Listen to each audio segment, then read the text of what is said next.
வணக்கம் நண்பர்களே, நான் உங்கள் வள்ளி அருணா. ரசித்து சமைப்போம், சுவையால் நினைவோம். ஃபஸ்ட் நம்ம சேனல் பார்க்குறவங்க சப்ஸ்கிரைப் பண்ணிக்கோங்க. அப்படியே பக்கத்தில் இருக்க பெல் ஐக்கானை கிளிக் பண்ணிக்கோங்க.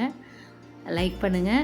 வீடியோ பிடிச்சிருந்தா உங்கள் நண்பர்களுக்கு ஷேர் பண்ணுங்கள். இன்றைக்கி என்ன டிஷ் பார்க்க போகிறோம் அப்படின்னா, ஒரு இட்லிக்கு மாவு இல்லாத நேரத்தில் சூப்பரான டக்குன்னு ஒரு 10 நிமிஷத்தில் இடியப்பம் எப்படி செய்கிறதுன்னு பார்க்கலாம்.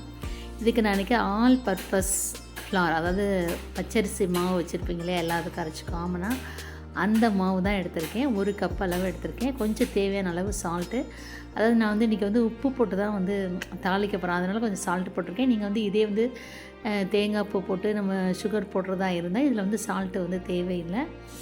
தண்ணி நல்லா கொஞ்சம் கொதிக்கிற தண்ணி, இந்த மாதிரி ஆவி பறக்கிற அளவுக்கு உள்ள தண்ணியை கொஞ்சமாக விட்டு, இந்த மாதிரி கரண்டியில் சூடாக இருக்கும் இல்லையா, நம்ம பிடிக்க முடியாது. அதனால் லைட்டாக இந்த மாதிரி பரட்டி விட்டுட்டு, அதுக்கப்புறம் கொஞ்சம் கொஞ்சமாக அந்த தண்ணியை தெளித்து நல்லா நம்ம முறுக்கு மாவு பதத்துக்கு நல்லா பிசைஞ்சு எடுத்துக்கணும்.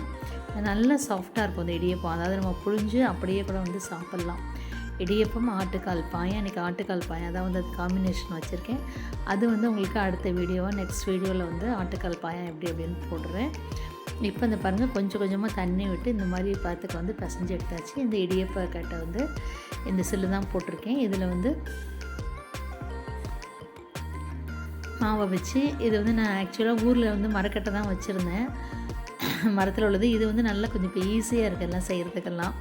அதனால் இப்போ புதுசாக வாங்கினேன்.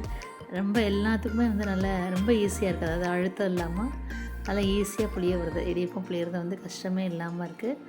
நம்ம நிறைய மாவு இதில் கொள்ளணும். அந்தளவுக்கு மாவு வச்சுக்கலாம். நீங்கள் 2 இதுவாக கூட புளிஞ்சிக்கலாம், இல்லை ஒரே இதாக புளிஞ்சிக்கலாம். இல்லை இட்லி மாதிரி அப்படியே குட்டி குட்டியாக நீங்கள் அப்படியே டேரெக்டாக சாப்பிட்றதா இருந்தால் இட்லி மாதிரி தனியாக குட்டி குட்டியாக புளிஞ்சிக்கலாம்.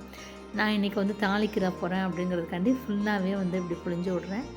இப்போ லைட்டாக கன் மாதிரி இப்படி ப்ரெஸ் பண்ணிகிட்டே வந்திங்கன்னா அழகாக வந்துடும். ரொம்ப ஈஸி தான். நம்ம மற்ற நார்மல் இடியப்பம் கஷ்டப்படுற மாதிரி இது கிடையாது. தண்ணி நல்லா கொதிக்க வச்சு எடுத்துட்டிங்கன்னா சூப்பராக வந்துடும். இப்போ இந்த கட்டையில் இருக்க ஃபுல் மாவையும் இறக்கணும் அப்படிங்கிறது அவசியம் கிடையாது.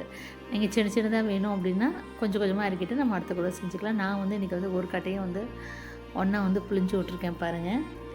சூப்பராக லைட்டாக தொட்டு பார்த்தீங்க அப்படின்னா நல்லா வெந்திருக்கும். ஏன்னா ஆல்ரெடி நம்ம சுடுதண்ணி தான் ஊற்றி பிசைஞ்சிருக்கோம்.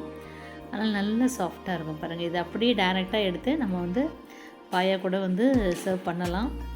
பட் இன்றைக்கி அடிஷ்னலாக நான் தாளிச்சிருக்கேன். அதுக்கு இப்போ ஆறுனதுக்கப்புறம் இதை உதுத்து விட்டு கொஞ்சமாக மோரில் உப்பு போட்டு இந்த மாதிரி இதில் போட்டிங்க அப்படின்னா போட்டு பிசைஞ்சிட்டோன்னா நம்ம உடையாது இடியப்பம், நல்லா பொலன்னு இருக்கும். அதனால் எப்போவுமே லைட்டாக மோரில் உப்பு போட்டு இதை சேர்த்து இது மாதிரி தனியாக எடுத்து வச்சுட்டு, இப்போ இதை தாளிக்கிறதுக்கு பார்த்திங்கன்னா வெங்காயம் நல்லா நைஸாக கட் பண்ணி வச்சுக்கோங்க. காரத்துக்கு ஒரே ஒரு பச்சை மிளகா, கடுகு உளுந்து போட்டு இந்த பச்சை மிளகா வெங்காயம் அதெல்லாம் போட்டு கருவேப்பிலாம் போட்டு நல்லா தாளித்ததுக்கப்புறம் நம்ம தூக்கி போட போகிறோம். இப்போ கடாயை வச்சுருக்கேன், எண்ணெய் விட்டுருக்கேன். எண்ணெய் காய்ச்சதுக்கப்புறம் கடுகு போட்டு வச்சு நைஸாக நறுக்கி வச்சுருந்தேன் வெங்காயமும் பச்சை மிளகாயும் அதோட சேர்த்து ஆட் பண்ணிக்கோங்க. கருவேப்பிலையும் போட்டுருங்க. அதோட போட்டு நல்லா லைட்டாக வதங்கினதுக்கப்புறம் நம்ம இந்த இடியப்பத்தை, இந்த மோர் போட்டு வச்சுருக்கோம் இல்லையா, அந்த இடியப்பத்தை அதில் போட்டு லைட்டாக ஒரு கிண்டிட்டிங்க அப்படின்னு சொல்லிட்டா சூப்பரான இடியப்பம் ரெடி ஆகிடும். இதுக்கு கத்திரிக்காய் கோஸ்மல்லியும் நல்ல காம்பினேஷனாக இருக்கும். நான் இன்றைக்கி தாளிக்காத இடியப்பத்துக்கு தான் அந்த ஆட்டுக்கால் பாயா வச்சுருக்கேன். இது தாளிச்ச இடியப்பத்துக்கு நீங்கள் கோஸ்மல்லி யூஸ் பண்ணிக்கலாம். தேங்க்ஸ் ஃபார் வாட்சிங். தேங்க்யூ.